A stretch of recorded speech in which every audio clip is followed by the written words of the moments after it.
Ô irmãos, a nossa apostila, ela começa aqui, ó, página 9. Encontre aí, página 9, tá? É a primeira lição. Todos acharam aí?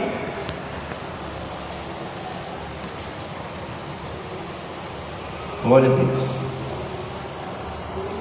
Então diz assim a palavra do Senhor. Josué capítulo 1, versículos 6 e 7. É o livro de Josué capítulo 1, versículos 6 e 7. Estes são os versículos que dá base, à nossa primeira lição dessa revista. Olha aí. Diz assim: seja forte e corajoso, porque você conduzirá este povo para herdar a terra que prometi sob juramento aos seus antepassados. Somente seja forte e muito corajoso. Tenha o cuidado de obedecer a toda a lei que o meu servo Moisés ordenou a você. Não se desvie dela nem para a direita nem para a esquerda, para que você seja bem sucedido por onde quer que andar. Amém? Então aqui está o versículo que é base para a lição que nós vamos ter hoje, na tarde de hoje. Por que esse versículo é a base para a lição que nós estamos tendo hoje? Porque esse versículo, ele marca uma nova etapa na história de Israel, Ele marca um novo começo. A gente vai ver, possivelmente seja a nossa próxima revista, de que os primeiros 5 livros da Bíblia, Gênesis, Êxodo, Levítico, Números e Deuteronômio, ele conta um pouco, da história da criação do mundo, como que Deus chama Abraão para a partir dele fazer um povo, e Deus faz uma aliança com esse povo, e promete que esse povo iria herdar uma terra, a terra que mana leite e mel. Então os 5 primeiros livros da Bíblia vão falar sobre isso, de como que Deus gera esse povo, como que Deus entrega as suas leis, entrega os seus decretos, para que esse povo aprendesse a adorar a Deus, e para que esse povo fosse transformado em uma nação, para que esse povo de fato se transformasse em um país, como nós conhecemos hoje. Mas, a partir exatamente aqui de Josué, nós vamos ver que começa uma nova etapa. Agora esse povo já é uma nação. Agora esse povo já está prestes a entrar na terra prometida. E os livros históricos, que são os livros que nós vamos estudar aqui, eles contam exatamente essa nova etapa, em que o povo começa a desfrutar daquilo que Deus prometeu, ainda na época de Abraão, ainda na época de Isaac, ainda na época de Jacó, ainda na época de Moisés. Então nós vamos ver o cumprimento dessas promessas a partir desses livros. Vale lembrar que essas promessas se cumprem não só no que diz respeito às bênçãos, mas também no que diz respeito às maldições. Nós vamos encontrar nesses livros a lei da semeadura e da colheita. Quando Israel semeava obediência, eles escolhiam bênção. Mas quando eles semeavam desobediência, eles escolhiam maldição. Então está aí o objetivo dessa aula, que é que nós possamos entender os temas e assuntos dos livros históricos, que giram em torno da atividade divina de Deus, de chamar, escolher, exortar, redimir e usar a nação de Israel como povo da aliança para cumprir os seus propósitos globais. Então veja, Israel agora passa por um nível diferente de relacionamento com Deus. Agora, quando eles já são feitos uma nação, Deus chama eles, Deus entrega a eles um chamado. E qual era o chamado de Israel? Que eles pudessem ser uma nação modelo para as outras nações. Que através do seu exemplo de vida, através do seu testemunho de vida, as nações viessem adorar ao Senhor Jesus Cristo, tá certo?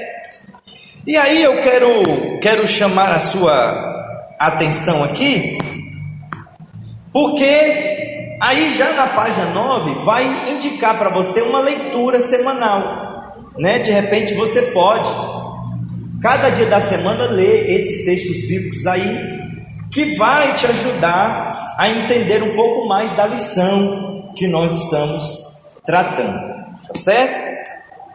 Até aqui tudo bem, gente? Tá claro?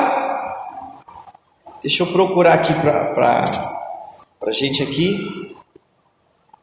Bom,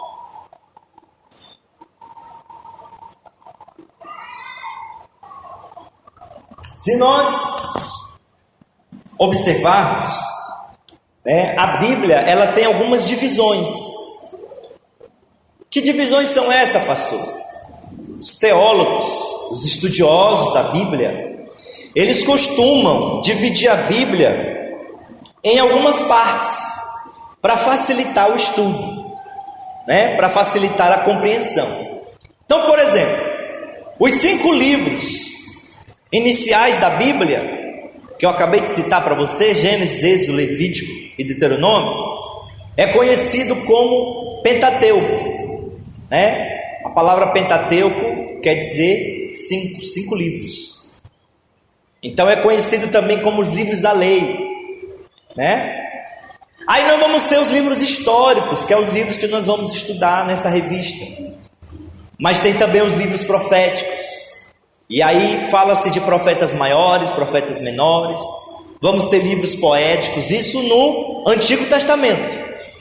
Já no Novo Testamento nós vamos ter 4 evangelhos, vamos ter um livro histórico, vamos ter as cartas de Paulo, as cartas universais, e temos um livro profético, que é a revelação do Apocalipse. Agora veja, vamos lembrar, vou falar aqui para vocês uma curiosidade que não está aí nessa lição, né? Quando Jesus ele se faz carne e habita entre nós, quando ele passa a exercer o seu ministério aqui na terra, lá na Palestina, lá em Israel, ainda não havia Novo Testamento, só tinha o quê? Antigo Testamento. Então todo o Antigo Testamento que nós usamos hoje, de Gênesis até Malaquias, era a Bíblia que Jesus usava, era a Bíblia que os apóstolos usavam, porque o Novo Testamento ainda estava sendo escrito. Agora olha que interessante, na época de Jesus não tinha essa divisão que os estudiosos fizeram. Na verdade, na época de Jesus era uma divisão mais simples. Naquela época também havia estudiosos da Bíblia. Eram os fariseus, os saduceus, eram os escribas, os doutores da lei. Você vai ver que diversas vezes os doutores da lei foram questionar Jesus para ver se Jesus tropeçava em alguma palavra, se ele tropeçava em algum ensinamento. Quem eram esses? Eram os teólogos da época, eram os estudiosos das Sagradas Escrituras da época, assim como nós temos hoje. Então, o próprio Jesus, ele vai citar o Antigo Testamento, mas baseado em 3 divisões básicas. Como era que os estudiosos da época de Jesus costumavam dividir o estudo da Bíblia? Então eles dividiam o estudo da Bíblia em lei, que aí pegava os 5 livros, Gênesis, Êxodo, Levítico, Números e Deuteronômio. A segunda divisão que eles faziam era chamada de profetas, que aí começava desde o livro de Josué e ia até o livro de Malaquias. E salmos, que aí na época de Jesus eles consideravam Salmos quem? O livro de Jó, o próprio livro de Salmos, Provérbios, Eclesiastes e Cantares de Salomão. Então você vê que na época de Jesus, os estudiosos da Bíblia dividiram a Bíblia nessas três divisões: lei, profetas e salmos. Entendeu aí? Já hoje, nos tempos atuais, fizeram uma outra divisão para tentar tornar o estudo bíblico de maneira mais explicada, mais compreensível. Por isso que eles dividem no Pentateuco, que é os livros da lei, os livros históricos, os livros poéticos, os profetas maiores, profetas menores e assim sucessivamente, como eu fui falando aqui para vocês, tá certo? Na verdade, a gente vai ver, quando você lê isso na Bíblia, Jesus vai citar o Antigo Testamento, ele cita nessas três categorias: lei, profetas e salmos. Não é que se acrescentou livro ou que se tirou livro. Na verdade, você vai ver que dentro dessas três classificações que Jesus faz, está todos os livros que nós usamos hoje. Só que, como eu falei, os estudiosos eles acabaram fazendo subdivisões na atualidade, para tornar o estudo mais compreensível. Deu para entender? Deu para ficar claro aí? Então vamos lá, na página 10.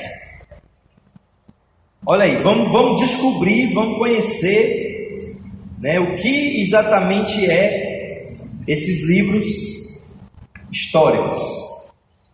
Tá? Todo mundo aí comigo na página 10? Olha aí, diz assim, a denominação histórica clássica, em geral, os 12 livros de Josué a Esther. Embora o Pentateuco também faça parte dos livros históricos, os livros de Josué a Esther diferem dos livros de Moisés, os quais também são históricos quanto à ênfase fundamental. O Pentateuco traça a história redentora desde a criação até a morte de Moisés, dando destaque à aliança e aos alicerces legislativos de Israel. Os livros históricos, por outro lado, dramatizam o movimento histórico da nação durante toda a sua caminhada na Palestina, embora contenha temas religiosos e interlúdios exortativos, vários ciclos de juízes e profetas. O destaque está no desenvolvimento histórico de Israel. Explicando, você vê isso aí e diz assim: pastor, não entendi nada, Mas explicando o que ele está dizendo. Se a gente for ler os livros do Antigo Testamento, de Gênesis até Esther, todos eles são livros históricos. Por que são chamados de livros históricos? Porque conta a história, não uma história fictícia, não é uma parábola, não é uma história de faz de conta, mas são fatos reais. Por isso que são chamados de fatos históricos. Aliás, algo que nos alegra muito é saber que a Bíblia é o maior compêndio histórico do mundo, o maior livro de história do mundo, com maior precisão, com maior riqueza de detalhes, é a Bíblia. Não existe no mundo nenhum outro livro histórico que conte a história do mundo, a história de um povo, com tantas riquezas de detalhes como é a Bíblia. Então, por isso que são chamados de livros históricos, porque conta a história do mundo, a história de Israel. Então, de Gênesis até Esther, tudo é história. Só que os 5 primeiros livros, eles dão um enfoque diferente. Era o que eu estava falando aqui para vocês. Os 5 primeiros livros, eles dão um enfoque de quando Deus faz aliança com Abraão, Ele tem um enfoque de contar a história da criação do mundo. Então, o enfoque de como Deus começa a organizar o povo de Israel para que eles viessem se transformar numa nação. Agora, de Josué para frente, aí nós chamamos a atenção que esses são os livros históricos de Josué até Esté. Por quê? Porque eles contam a história de uma nação, a história do povo de Israel. É quando você, não sei se você vai lembrar, mas quando você estava lá na escola, você estudou o quê? A história do Brasil, né? Quem vai fazer o vestibular, quem vai fazer o Enem, estuda a história do Ceará, né? Então esses livros falam exatamente disso, a história do povo de Israel, como eles passaram a viver depois que se transformaram em uma nação. Deu para entender? Então por isso são chamados de livros históricos, porque conta a história real de um povo, certo? Olha aí, ó. Os 12 livros de Josué a Esté são chamados livros históricos, pois narram a história do povo de Israel na conquista de Canaã e nos séculos que se seguiram. Então de Josué até Esté nós vamos ter 12 livros bíblicos que contam a história do povo desde quando eles entraram na Terra Prometida até 400 anos antes do nascimento de Jesus Cristo. Certo? Olha aí, ó. O período cobre aproximadamente 1000 anos da história de Israel, que é entre 1405 a 405 antes de Cristo, de Moisés até Esdras, que é chamado o mestre da lei, tá?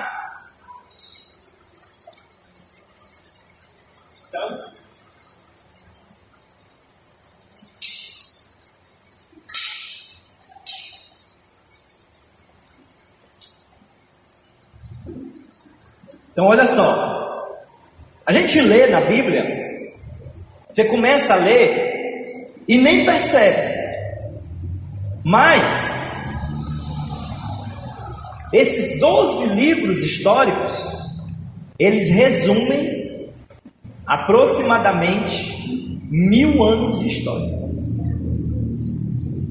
Olha que interessante, né? Então às vezes você está lendo a Bíblia e você não se dá conta de que você está lendo um resumo do que aconteceu no mundo, mais especificamente com o povo de Israel, durante 1000 anos. Irmão, só Deus para fazer uma coisa dessa. Porque para você escrever a história que aconteceu durante 1000 anos, era para ser milhares de livros. Já pensou? Milhares de livros era para estar escrito.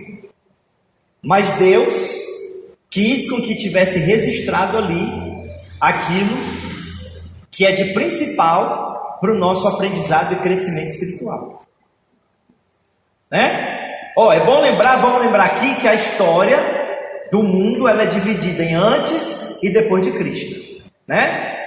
Então os estudiosos consideram que Jesus nasceu no ano 0. Aí antes de Cristo, os anos são contados de trás para frente, tá? Vamos lembrar isso. Antes de Cristo, os anos são contados de trás para frente. Por isso que você está vendo aí na nossa revista, ó, que a partir do livro de Josué até Esté é um período de história que aconteceu a partir do ano 1405 a.C. até o ano 405 a.C. É assim mesmo, é de trás para frente, do maior para o menor, entendeu? Que vai de Moisés, eu falei, né? Pega ali o finalzinho da vida de Moisés, a morte de Moisés, e vai até Esdras, que é considerado o mestre da lei. Nos livros históricos, nós vemos o cumprimento decisivo das bênçãos e maldições previstas e preditas por Moisés, principalmente no capítulo 28 e a 30 de Deuteronômio, né? Então se você ler o capítulo 28, o 29 e o 30 de Deuteronômio, você vai ver ali Moisés lançando palavra profética, Se vocês obedecerem, virão essas bênçãos sobre você. Aí ele começa a falar. Se vocês desobedecerem, virão essas maldições sobre você. Ele começa a falar.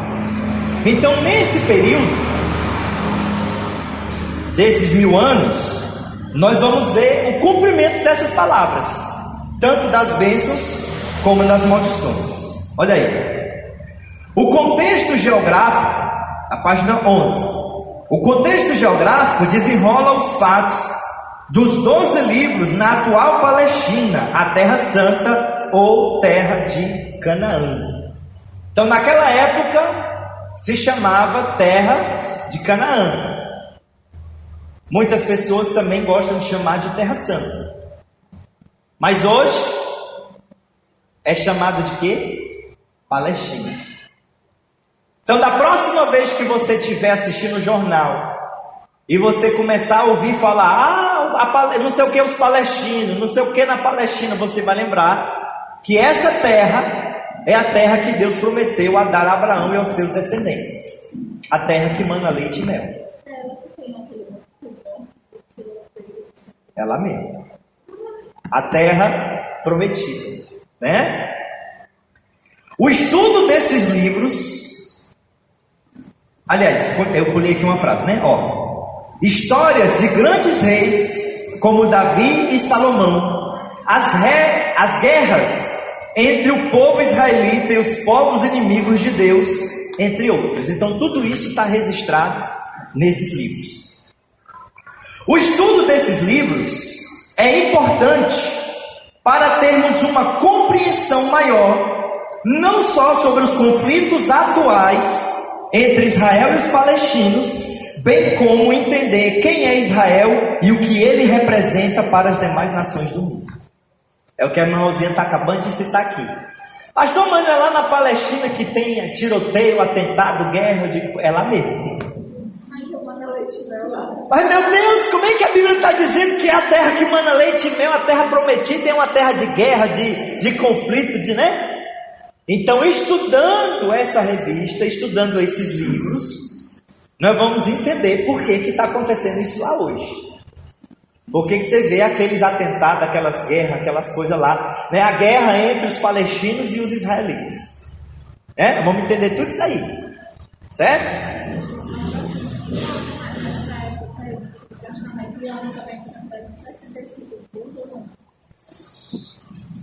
Olha, na época do Antigo Testamento, muitos estudiosos acreditam, existem muitas evidências de que muitos povos, inclusive o povo de Israel, utilizava. Deixa eu só repetir a pergunta que ela está fazendo aqui para vocês entenderem. Ela está perguntando se na época do Antigo Testamento o ano também tinha 365 dias, tá? E aí eu estou dando a resposta agora. Muitos estudiosos acreditam que naquela época do Antigo Testamento, muitos povos, inclusive o próprio povo de Israel, utilizava o calendário lunar, baseado, no movimento da lua em volta da terra. Explicando, o calendário lunar, um mês tem 28 dias, tá? Então você vai ver que a lua, ela tem o quê? 4 fases, né? Vocês lembram aí as fases da lua? Minguante, crescente, lua cheia e lua nova. Quando é que muda as fases da lua?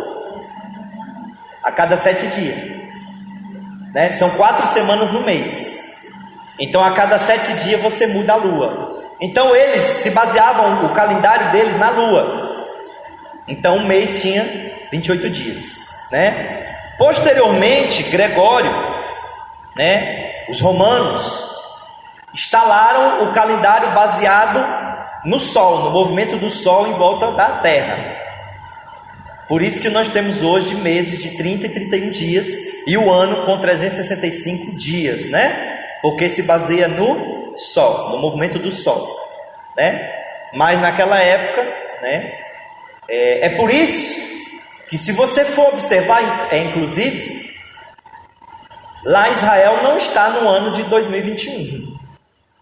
Lá eles já estão mais adiantados um pouco do que nós, porque ainda hoje eles se baseiam pelo calendário lunar. Pois é, perguntei isso porque a gente vê Abraão viveu 900 não sei quantos anos, né? Aí eu falo e vivia assim, tantos anos antigamente. Pois é. Então, você vai ver que para Israel, os anos já são mais do que 2021. 2021 para nós, porque o nosso ano passa um pouco mais devagar. É uma diferença aí de 2 a 3 dias, dependendo do mês, né? Dependendo do mês. Deu para entender, gente? Então, quem são, pastor, esses livros históricos? Aqui, para você entender. Quais são esses livros que contam a história de Israel? É Josué, Juízes, Ruth, 1 Samuel, 2 Samuel, 1 Reis, 2 Reis, 1 Crônicas, 2 Crônicas, Esdras, Neemias e Esther. Todos esses são chamados livros históricos. E nessa revista nós vamos estudar todos eles, de um por um. Né? Tá certo? Então é só para você começar a ter uma ideia geral. Tá dando para entender, gente? Tá? Se tiver dúvida, pode perguntar, tá? Eu sei que essa revista ela veio um pouco com uma linguagem bem teológica, bem diferente, mas eu estou aqui tentando esclarecer nos mínimos detalhes, para ninguém ficar com dúvida. Certo? Então, para a gente ter uma ideia aqui interessante, ó. Josué, né? Porque essa primeira lição aqui, ela fala de um resumo, né? De todos esses livros. Claro que nós vamos estudar eles de um por um. Então, Josué, de que fala Josué? Josué é um registro da conquista de Canaã, debaixo da liderança de Josué, e a divisão da terra entre as 12 tribos. Então, o livro de Josué vai falar sobre isso. Quando Canaã é conquistada por Israel, eles alcançam a promessa, né? E aí eles tomam posse da terra, e aí eles fazem a divisão da terra entre as 12 tribos, né? Vamos lembrar que Israel foi uma nação que nasceu a partir de 12 tribos. Cada uma dessas 12 tribos eram descendentes dos 12 filhos de Jacó. E aí quando eles conquistaram, eles dividiram a terra, né? Você vai para cá, você vai para lá, você vai para cá, né? Repartiram a herança. Juízes é a história dos 6, né, das 6 vezes em que Israel mais uma vez se transforma em escravo. Então Juízes mostra, né, a história de 6 vezes Israel se tornando mais uma vez escravo dos seus inimigos. Por quê? Por causa da desobediência. Tá certo? Aí, continuando. Também Juízes vai falar das várias libertações da terra através de 15 juízes.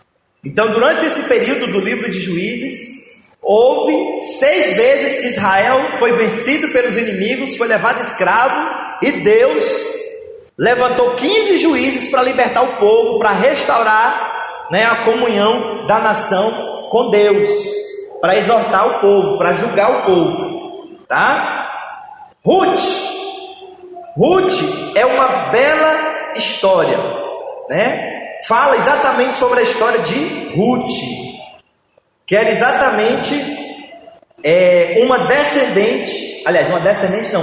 ascendente de Davi e de Jesus Cristo. Ruth era uma mulher moabita. Ela não fazia parte da descendência de Abraão. Mas nós vamos conhecer a história dessa mulher, que foi uma mulher tão obediente a Deus, que ela é parente de Davi.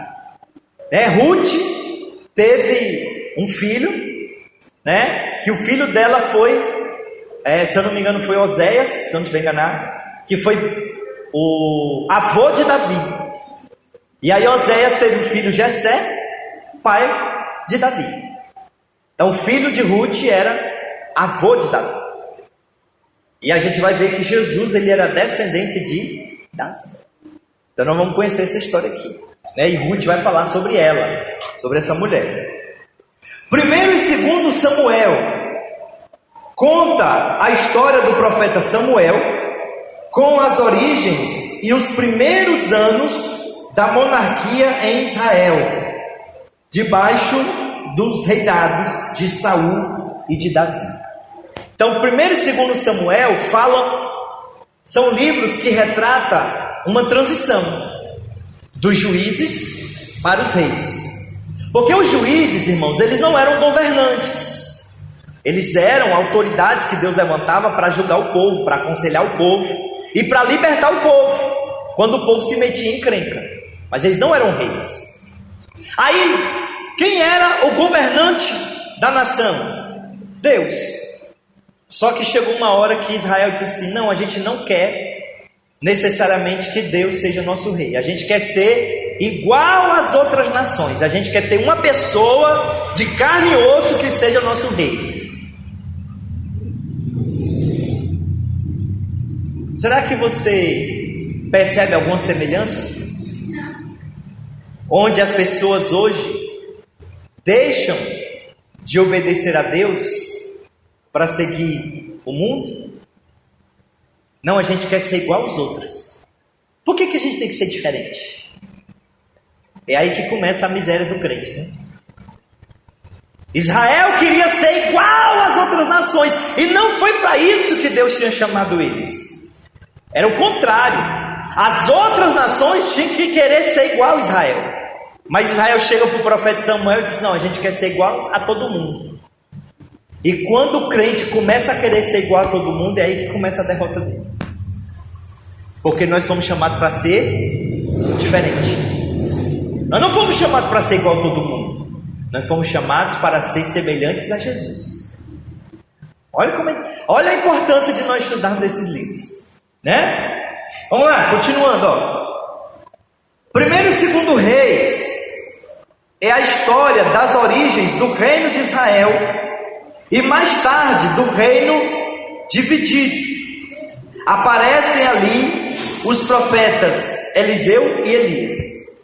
Então, ainda lá no livro de 2 Samuel, 1º e 2 Samuel, vai contar essa transição dos juízes para os reis, onde surge o primeiro rei de Israel, que é Saul, surge Davi, né? Aí 1º e 2º Reis vai falar dessa confirmação do reinado, né, dos reis de Israel, né? E aí ele vai falar exatamente, né, de vários reis que Israel teve até o reino ser dividido.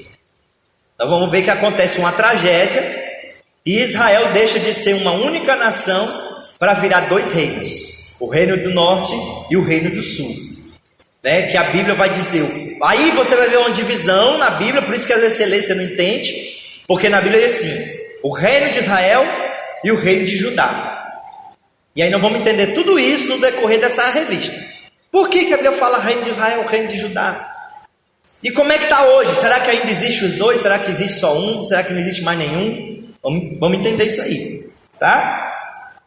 1º e 2º Crônicas, em grande parte, é um registro dos reinados de Davi, de Salomão e dos reis de Judá até a época do cativeiro.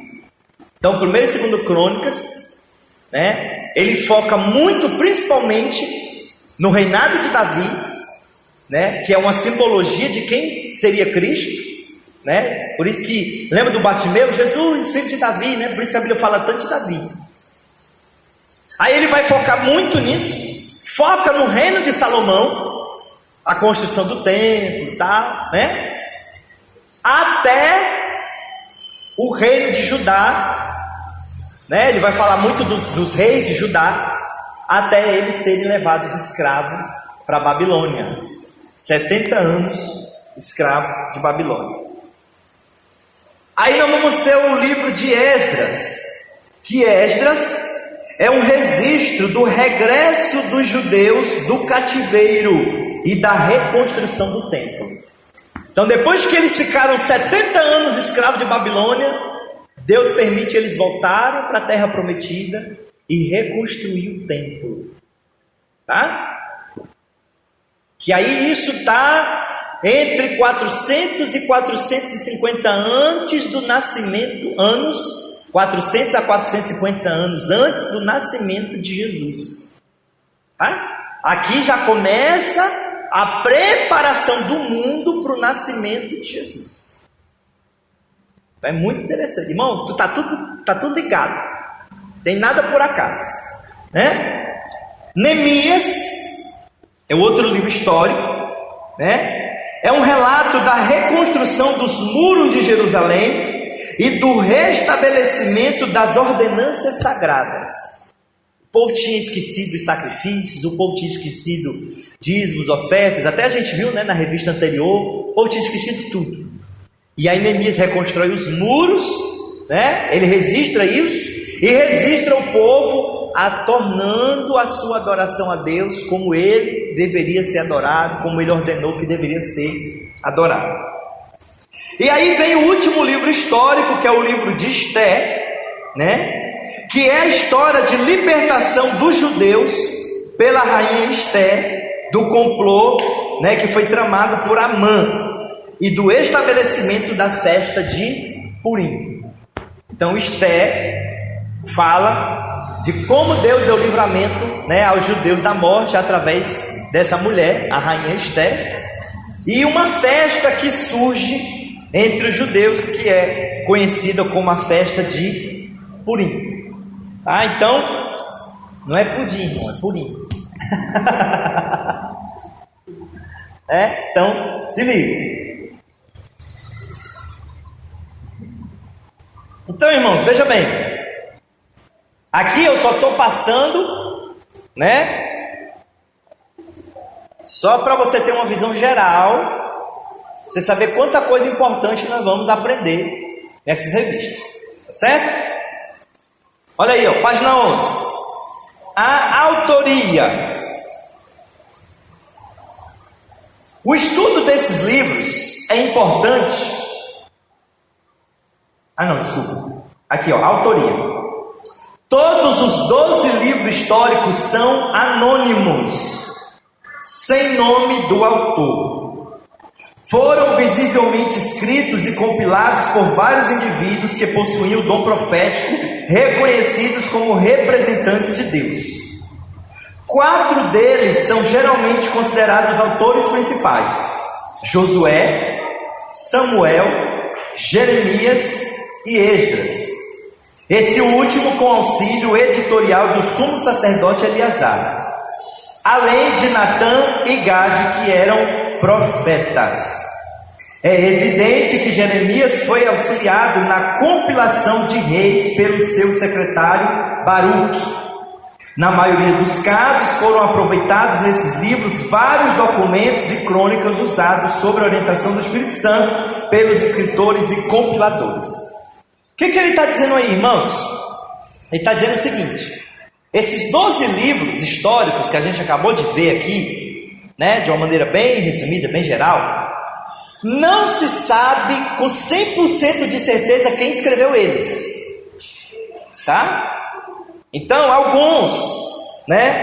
alguns autores que a gente sabe escreveram alguns desses livros, que foram Josué, o próprio profeta Samuel, Esdras, né? O profeta Jeremias, o profeta Natã e o profeta Gade. Vamos observar que tanto o profeta Natã e o profeta Gade, eles eram conselheiros de reis. Então, tudo que acontecia no palácio ou na nação, eles tinham acesso. Por quê? Porque eles estavam no centro do poder. Tá? Esdras, ele teve um papel muito importante para que hoje nós tivéssemos o Antigo Testamento. Por quê? Porque Esdras era sacerdote de Deus. E quando ele volta, né, com a turma de judeus, lembra da campanha da Jornada Feliz? Que eles saíram da escravidão da Babilônia de volta para Jerusalém.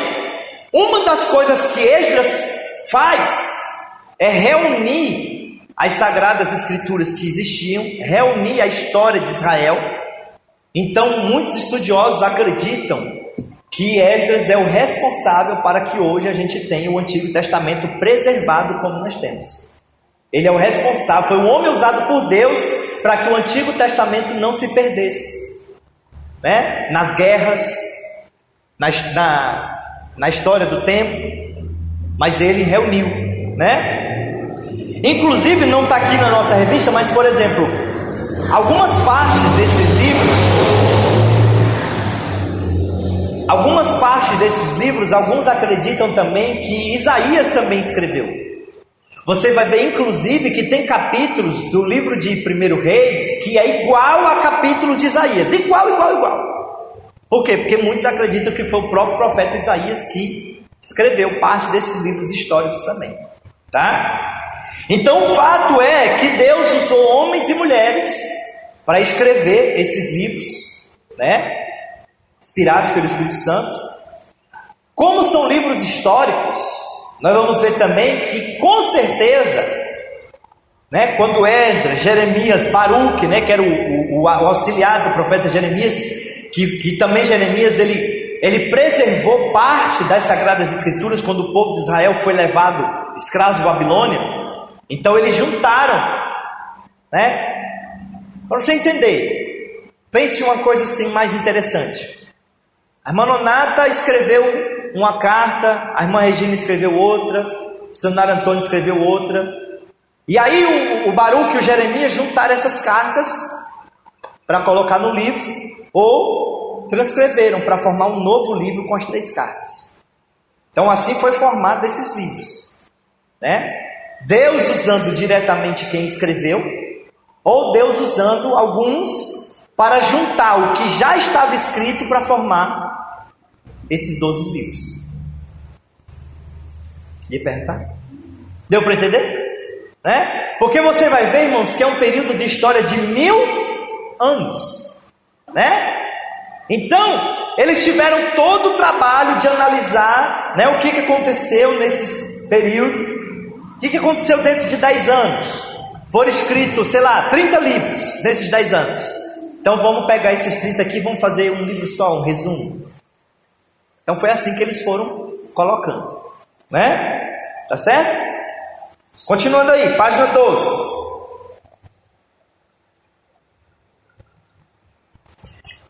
Estes livros registram a história de Israel desde a ocupação da Palestina, debaixo da liderança de Josué, passando pelas apostasias, né, quando o povo desviou, que levaram o povo a ser expulso pelos assírios e babilônicos, até a restauração parcial pelos persas, cobrindo o período de 1000 anos aproximadamente.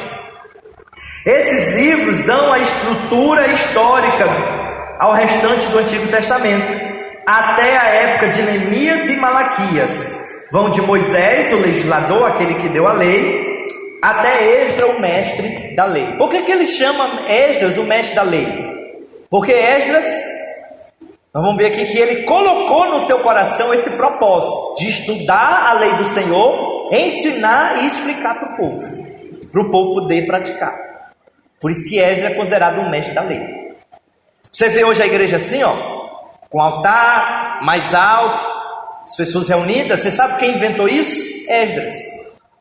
Então vamos estudar isso aqui, né? Ele mandou fazer um tablado alto para que todo o povo pudesse ver. Ele pegava as Sagradas Escrituras, lia e explicava para o povo, e o povo se reunia. A escola bíblica nasceu aí, né?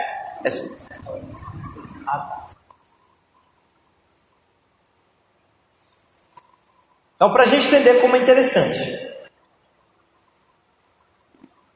Agora, tem uma outra curiosidade aí, irmãos, que não está na nossa revista. Você sabe qual é? É que cada um desses livros revela Jesus de uma maneira diferente, tá? Revela Jesus de uma maneira diferente. Olha só. Vamos ver aqui como é que Jesus se revela em cada um desses 12 livros. Tá? Vamos ver aqui, ó. No livro de Josué, Jesus é revelado como o capitão da salvação. No livro de Josué, Jesus é revelado como o capitão da salvação. Em Juízes, Jesus é revelado como o justo juiz libertador. Justo juiz libertador. No livro de Ruth, Jesus ele se revela como o resgatador. Resgatador. 1 Samuel, Jesus se revela como a nossa vitória. Ele é a nossa vitória. 1 Samuel. 2 Samuel, Jesus se revela como o nosso profeta confiável. 2 Samuel, Jesus se revela como nosso profeta confiável. Em 1 Reis, Jesus se revela como nosso rei. 1 Reis, Jesus se revela como nosso rei. Em 2 Reis, Jesus se revela como soberano. Aquele que tem o poder absoluto, né? Soberano. 1 Crônicas, Jesus se revela como sumo sacerdote. Olha que coisa maravilhosa. Sumo sacerdote. 2 Crônicas, Jesus se revela como Deus de aliança. Deus de aliança. Em Esdras, Jesus se revela como restaurador. Em Esdras, Jesus é revelado como restaurador. Em Neemias, Jesus se revela como reconstrutor das ruínas. Reconstrutor das ruínas. No livro de Esté, ele se revela como nosso advogado. Então, cada um desses livros, ele revela Jesus de uma maneira diferente para nós. Tá? Está anotando aí? Glória a Deus. Voltando para a nossa apostila.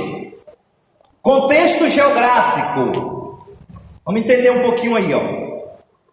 O nome Palestina não era usado nos tempos bíblicos. Derivou-se mais tarde do termo filisteu, que significa, aliás, que identifica, melhor dizendo, né? Que identifica os povos filisteus, chamados de palestinos pelos gregos e de palestinos pelos romanos. Veja bem, vou explicar isso aqui para você entender. A palavra Filístia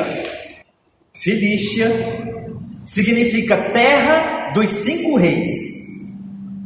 Então, antigamente, bem antigamente, né, essa terra se chamava terra da Filístia, que era a terra dos filisteus. Então, o que significa Filístia? Terra dos 5 reis. Então, quem nascia na Filístia era filisteu. Mais tarde, os gregos passaram a chamar o povo filisteu de palestinos, e os romanos começaram a chamar de palestinos. Por isso que hoje a terra se chama Palestina. Entendeu? Mas na época, nos tempos bíblicos, não era assim. O nome bíblico para a área era Canaã, ou terra de Canaã. Filho de Cão,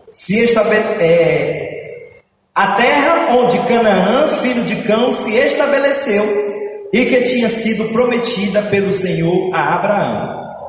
Então veja, por que a Bíblia chama essa terra de Canaã? Porque Canaã era o nome do filho de Cão. Quem era Cão? Filho de Noé. Né? Então, Noé teve um filho chamado Cão, e o neto de Noé, que era o filho de Cão, se chamava Canaã. E Canaã habitou nessa terra. Os filisteus são descendentes desse neto de Noé, chamado Canaã. Por isso que a Bíblia chama terra de Canaã.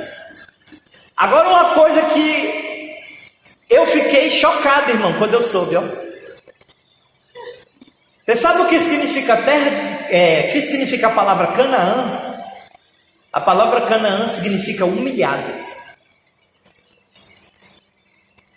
Eu confesso para você que toda a minha vida eu pensei que Canaã significava terra que mana leite e mel. Pois é, mas a palavra Canaã significa humilhado.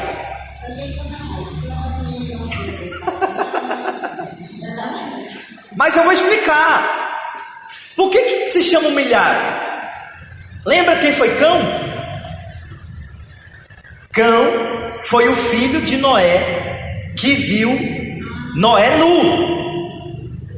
O problema não foi ele ver o pai nu, porque isso já era condenável aos olhos de Deus. Mas é porque além dele ter visto o pai nu, ele ainda saiu espalhando para todo mundo. E aí a Bíblia fala que quando Noé, ele estava bêbado. Quando ele volta a si, quando ele passou o efeito da bebida, saiu a ressaca, que ele soube que o filho dele viu ele nu. O que ele faz? Ele amaldiçoa. Por isso que é chamado a terra do humilhado, porque Cão fugiu para lá. Agora você entende por que é que Deus mandou Josué com seu exército matar todo mundo que tinha lá. Porque era uma geração de desobedientes para com Deus, e a desobediência gera maldição. O salário do pecado é a morte. Como naquele tempo não tinha Jesus morrido na cruz, então eles morriam pelo seu próprio pecado. Quem pecava morria na hora. Entendeu aí o mistério? Olha a importância da gente estudar esses livros, irmãos. Aí uma vez a professora dizendo assim, ó, rapaz, Deus era muito cruel no Velho Testamento, porque por que tanta gente morria, não sei o que, mas tinha um porquê. Né? Tinha um porquê. Porque era uma geração que se rebelou contra Deus. Por isso que é chamado terra dos humilhados, porque eles foram humilhados diante de Deus. Então quando Deus dizia assim, porque tem várias vai ser falado de tal. Olha, quando você entrar lá naquela terra lá aquela terra do nosso prazo, Jericó. Não deixe ninguém, só. Então tinha um porquê. Tinha um porquê. Não era porque simplesmente Deus beneficiava Israel, porque os outros tinham feito alguma coisa, né? Tudo que o homem semear, isso ele colherá. E como Jesus não tinha morrido na cruz ainda, então eles morriam pelo seu próprio pecado. Hoje, a gente não morre quando a gente peca, porque Jesus morreu por nós. Glória a Deus. Naquela época, você já o condenado do juiz, mesmo assim já era morto? Não, tinha um julgamento, pelo juiz, O único caso que era morto sem julgamento do juiz é se ele entrasse na presença de Deus em pecado. Se entrasse na presença de Deus em pecado, aí era. Ou você vai ver que quando o povo de Israel ainda estava no deserto, que eles tentaram a Deus, algumas vezes o próprio fogo de Deus desceu e matou eles na hora. A terra se abriu e comeu outros vivos, porque isso foi antes do período dos juízes. Quando eles entram na terra e Deus estabelece os juízes, aí os que pecavam eram julgados pelos juízes. Era, exatamente, era um crime hediondo. Crime inafiançável.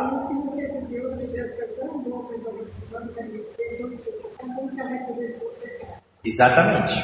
Então tinha um pecado que morria na hora. Deus faz. Se ele entrasse na presença de Deus em pecado, na hora, E no deserto eles morriam na hora porque ainda não tinha o estabelecimento do juiz, apesar de Moisés julgar a causa do povo. Mas é porque antes, de ser completa toda a lei, de eles entrarem na terra prometida, você vai ver que Deus falava com Moisés cara a cara. Então, como Moisés falava com Deus cara a cara, quando o povo se levantava contra Moisés, ou quando o povo murmurava contra Deus, o próprio Deus ia lá e era como se Deus defendesse Moisés. Como não? De fato era isso que acontecia. O povo queria apedrejar Moisés, Deus ia lá e fulminava todo mundo, queimava todo mundo logo. Né? Esse pastor repetiu o nome do rei aqui, não é? Canaã.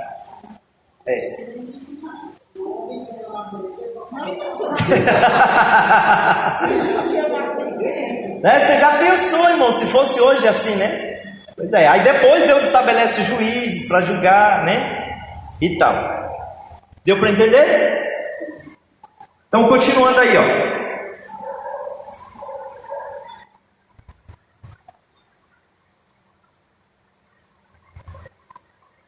A terra de Canaã, com maldição, seria dada a Abraão com bênção. Deus vai e converte a maldição em bênção. Olha que coisa interessante, né? Abra aí a Bíblia. Gênesis 9, 25. Gênesis 9, 25. Vamos ler aqui.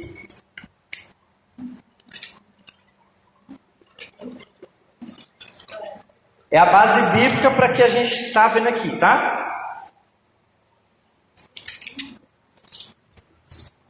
9, 25, né?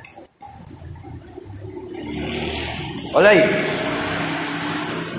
E disse: maldito seja Canaã, servo dos servos seja aos seus irmãos. Está aí a maldição, né? Está aí a maldição. Agora Gênesis 10, 6. Olha aí.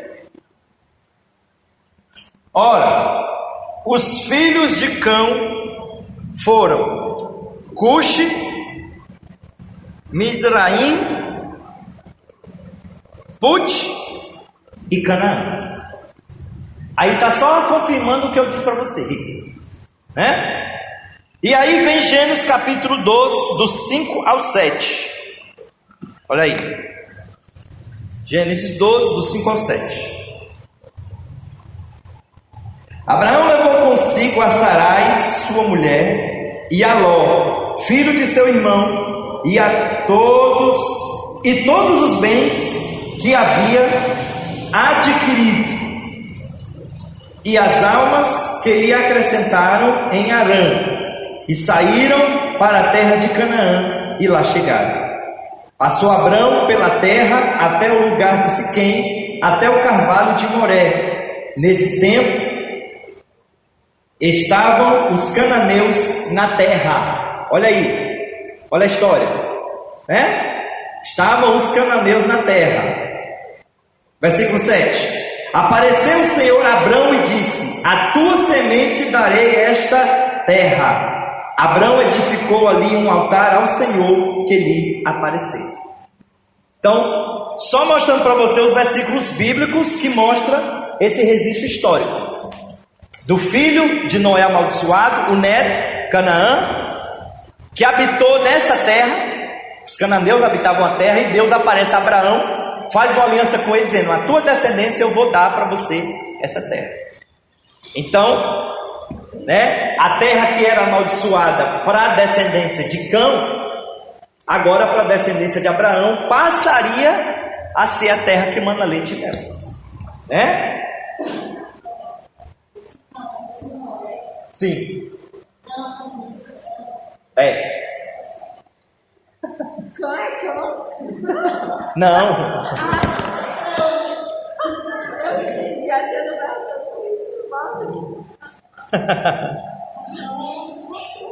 Mas bem que era. Era um dos filhos dele que entrou na arca com ele, né? Noé. Né? É porque algumas traduções têm Cã e outras têm Cão. É porque na verdade, como é um nome que não é em português, é um nome hebraico, então eles adaptam o nome para o português. Por isso que algumas adaptações têm Cã e outras têm Cão, mas é a mesma pessoa, certo?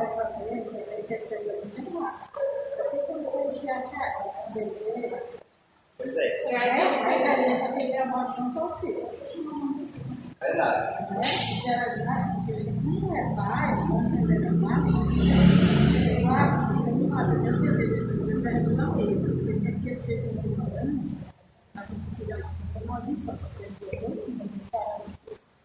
Verdade. Verdade. É porque aí a gente vê o quanto que a palavra tem o poder e o quanto que Deus leva a sério honrar pai e mãe, mesmo que esteja errado. Não pode desonrar, né? Incrível, né? Não, eu também pecou, né, pastor? Exatamente. E a gente vai ver que Deus cobrou dele isso. Vamos lá, continuando aí, ó. Embora Canaã designasse originalmente a terra a oeste do Jordão, Palestina passou a designar mais tarde a terra de ambas as margens do Jordão. A terra da Palestina estende-se do elevado Monte Hermon ao monte até o sul da região deserta do Mar Morto. Seu comprimento é de 240 quilômetros, de Dan a Berseba, e sua largura média é de 110 quilômetros, da costa do Mediterrâneo ao Planalto Oriental. Olha só, o que ele está falando aí? Ele está falando a localização da terra. Ele está dando as referências de onde ficava essa terra. Inicialmente, era só de um lado do Jordão, mas depois passou a ser os dois lados, tanto de um lado como do outro. Uma terra que tinha tanto do lado como do outro do Jordão. Por que passou a ser os dois lados? Lembra que ainda na época de Moisés, né, teve a tribo, se eu não me engano, dos Rubenitas e a tribo de Manassés, que eles conquistaram uma terra do lado de cá do Jordão, antes de atravessar. Quando os outros, né, as outras tribos tiveram de atravessar o Jordão para conquistar a terra que Deus tinha dito, eles chegam para Moisés e dizem assim: olha, nós já conquistamos aqui, deixa a gente ficar desse lado aqui. Aí Moisés consultou a Deus, né? Deus permitiu com uma condição, que eles tinham que atravessar junto com os irmãos dele para guerrear com os irmãos dele, para ajudar os irmãos dele na guerra, e só depois que acabasse a guerra eles passavam para o outro lado. Então por isso que a terra de Canaã passou, né, a ser tanto de um lado como do outro do Jordão. Deu para entender? Tá? Continuando aí, ó.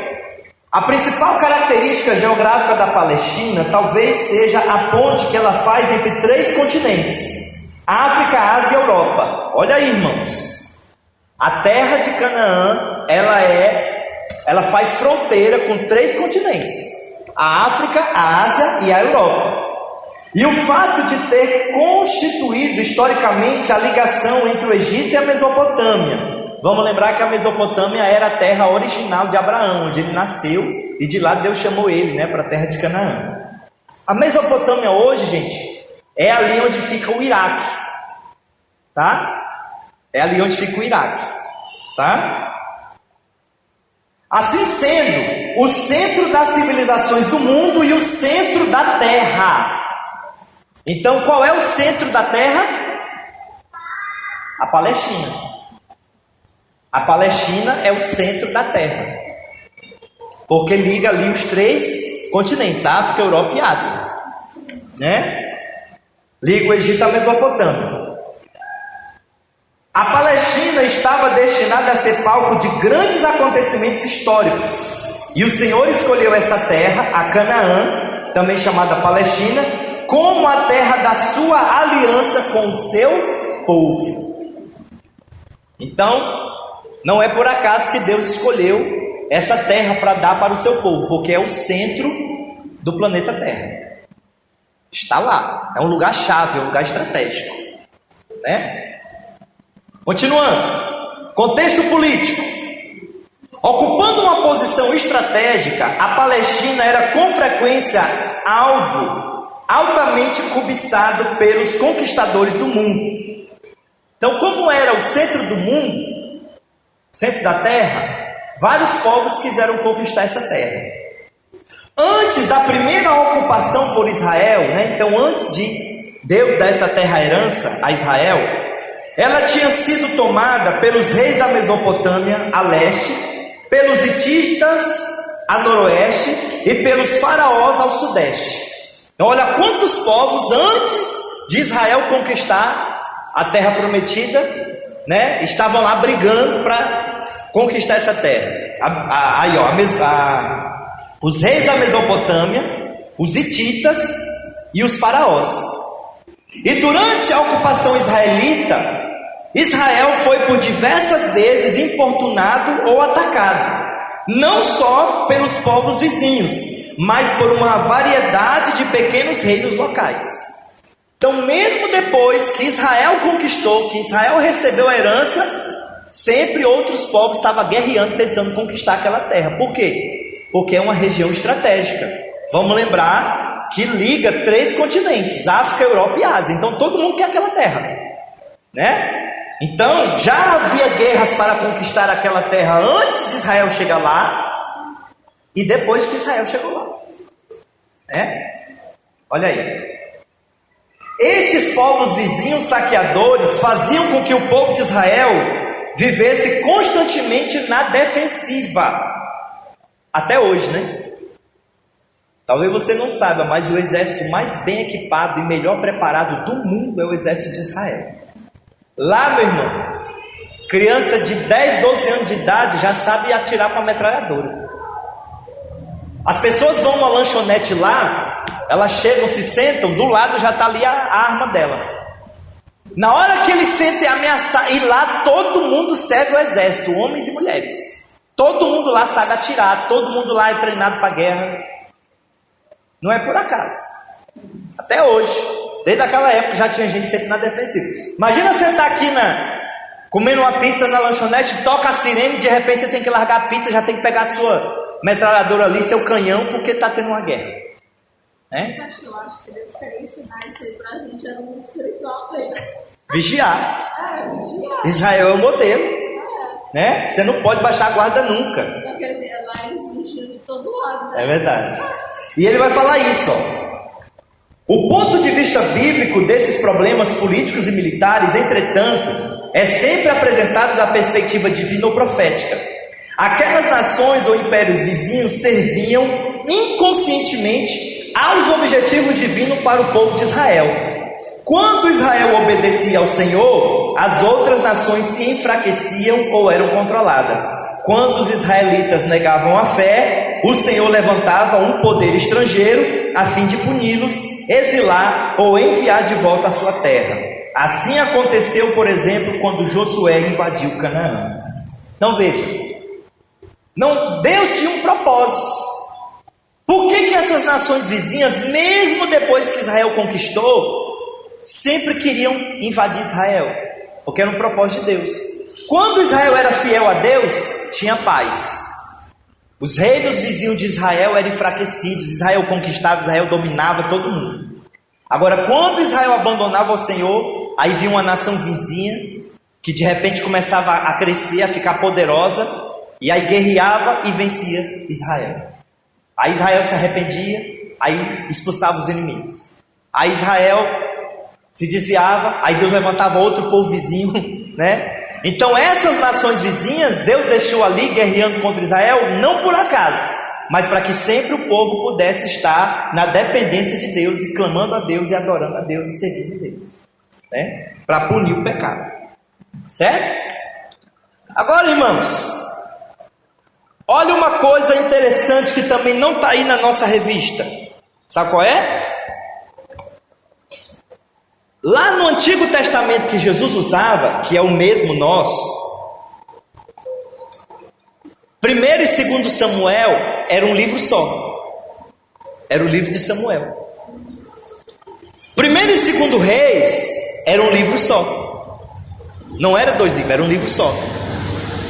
1º e 2º Crônicas também era um livro só. Não era 2. Neemias e Esdras também era um livro só, não era 2 livros. Essa divisão de dividir em 2 livros foi divisão moderna dos estudiosos bíblicos atuais.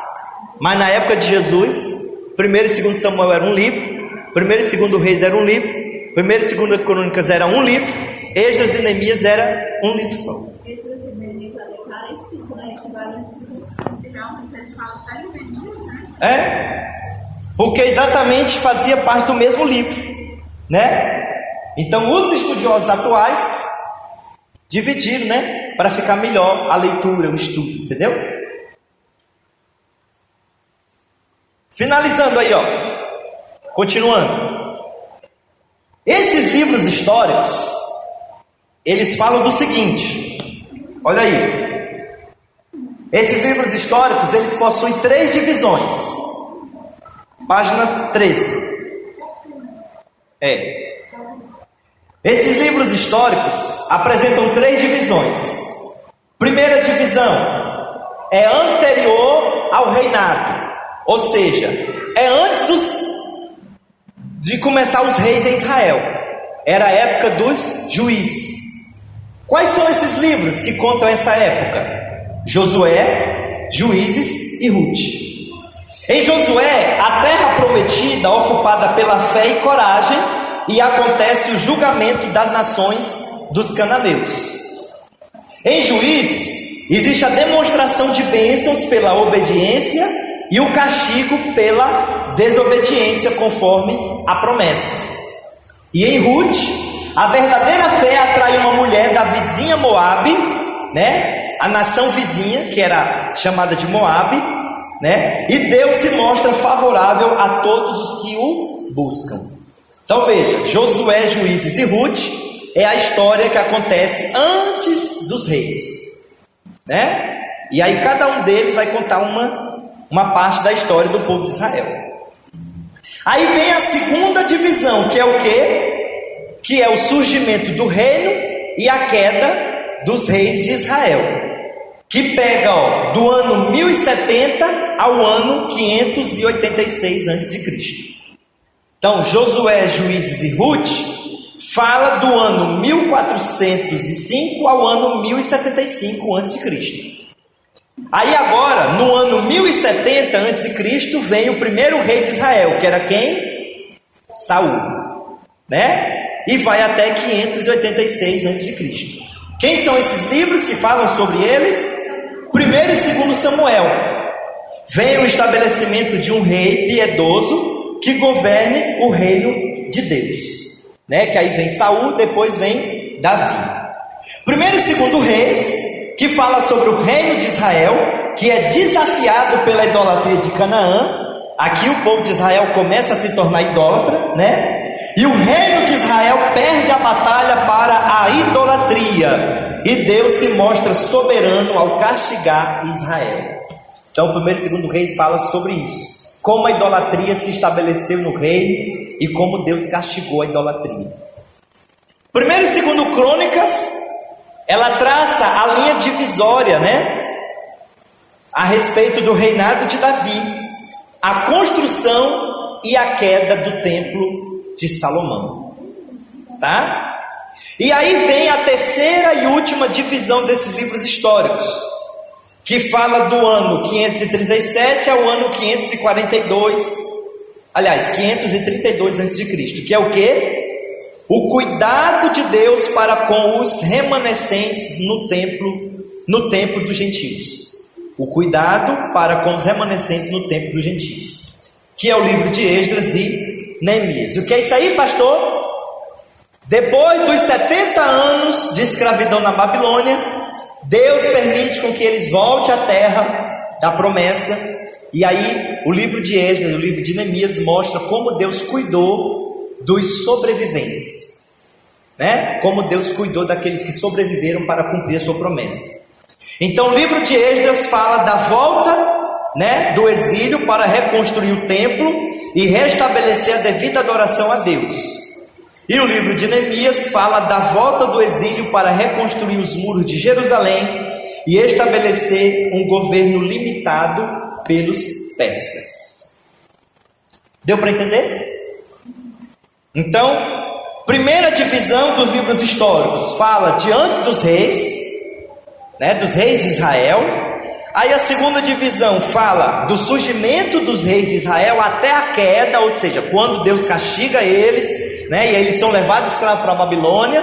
E aí termina contando que os sobreviventes voltam para a sua terra e como que Deus cuidou deles, para reconstruir o templo, reconstruir a adoração e reconstruir Jerusalém. Mas não tinha mais reis nessa época, nessa terceira? Tinha, só que era limitado ao domínio dos persas. Eles não eram uma nação independente, né? Eles não tinham.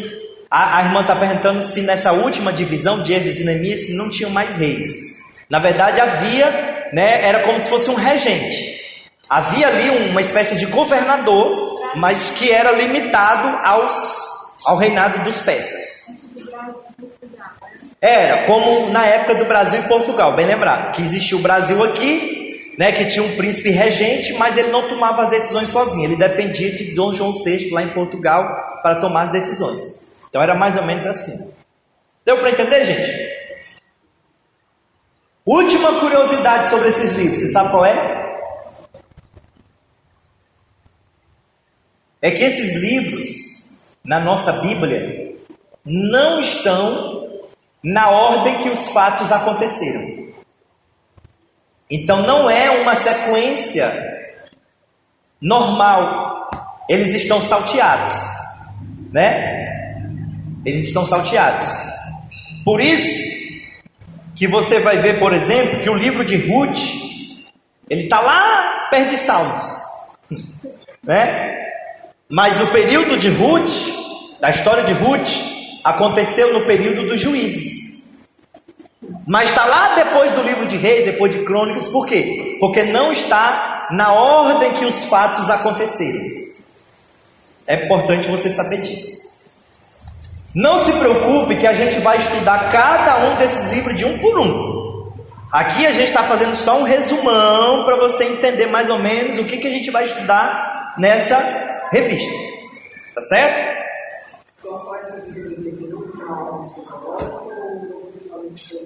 Não, tem muita coisa que não está na ordem cronológica, né? Os livros profetas não estão, o livro de Daniel não está, os próprios Novo Testamento não está na ordem cronológica, né? Você tem uma ideia, quando a gente vai falar do Novo Testamento, o primeiro evangelho a ser escrito foi o evangelho de Marcos, é o mais antigo. E no entanto na nossa Bíblia aparece primeiro quem? Mateus, né? Porque não está na ordem que os fatos aconteceram, tá? Mas isso não altera nada, né? Assim, a palavra... Não, isso, o texto não altera o texto, né? Uma coisa, é como numa biblioteca. Você já entrou numa biblioteca? Ou numa livraria? Os livros estão lá tudo na prateleira, você pega e vai lendo, né? Então é isso, a Bíblia é isso, é uma coleção de livros. Então todos os livros estão dentro dela. Os que Deus permitiu e desejou registrar a sua palavra, estão dentro dela. Só que eles estão numa prateleira desorganizada, né? Esqueceram de arrumar. Mas o texto está lá, não altera nada, não muda nada. Entendeu? Até porque quando a gente vai ler a Bíblia, geralmente a gente percebe que faz diferença. A gente vai ler, né? Por exemplo, o pensamento, e vai ler o pensamento, a gente percebe que são diferentes. Não, você vai ver, por exemplo, você pega o livro de Reis, você vai ver que o livro de Reis fala do rei Ezequias. Aí tu lê vários livros, aí tu chega lá no profeta Isaías, está falando de Ezequias de novo. Aí você fica, mas será que é o mesmo Ezequias ou é outro Ezequias? Não, é o mesmo. É porque não está na ordem que as coisas aconteceram. Entendeu? Então os livros estão lá na prateleira, o texto está lá como aconteceu, mas a prateleira está desorganizada, né? Tá? Aliás, hoje existe Bíblias, né, que você pode adquirir, por exemplo, Bíblias que se vendem, que os estudiosos organizaram os livros na ordem que eles aconteceram. Lógico que não é uma ordem 100%. Por quê? Porque, gente, tem coisa que aconteceu 3.000 anos antes de Cristo. Então, não dá para dizer assim com 100% de certeza, poxa vida, isso aqui aconteceu antes disso aqui. Não, isso aqui foi depois disso aqui. Por quê? Porque são histórias antigas. E a Bíblia não faz menção de dizer o que vem primeiro e o que vem depois. Entendeu? Mas já existe Bíblias assim, dessa maneira, que ela coloca os livros, né, numa ordem que os fatos aconteceram, né? Inclusive eu tenho uma Bíblia dessa, que é a Bíblia textual, A gente está tão acostumada com essa normal que todo mundo usa, que quando pega outra a gente fica, meu Deus, cadê? Onde é que foi parar o livro tal? Aí você fica rodando onde é que está o livro tal, porque, né, eles tentaram ali organizar de acordo com os estudos históricos, arqueológicos, na ordem que as coisas aconteceram, né? Então só uma curiosidade aí para você entender, tá? Aí tem 3 perguntinhas básicas, ó, para a gente refletir, ó. Por que os 12 livros, imediatamente após o Pentateuco, recebem a classificação de livros históricos? Quem é que se habilita a responder aí? Por que esses livros são chamados de livros históricos?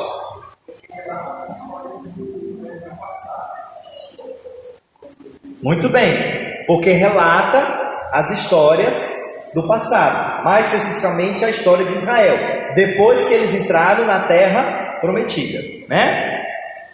Quais são esses 12 livros? Alguém sabe aí de qual? Tá bem aí, ó. Na página 13, ó.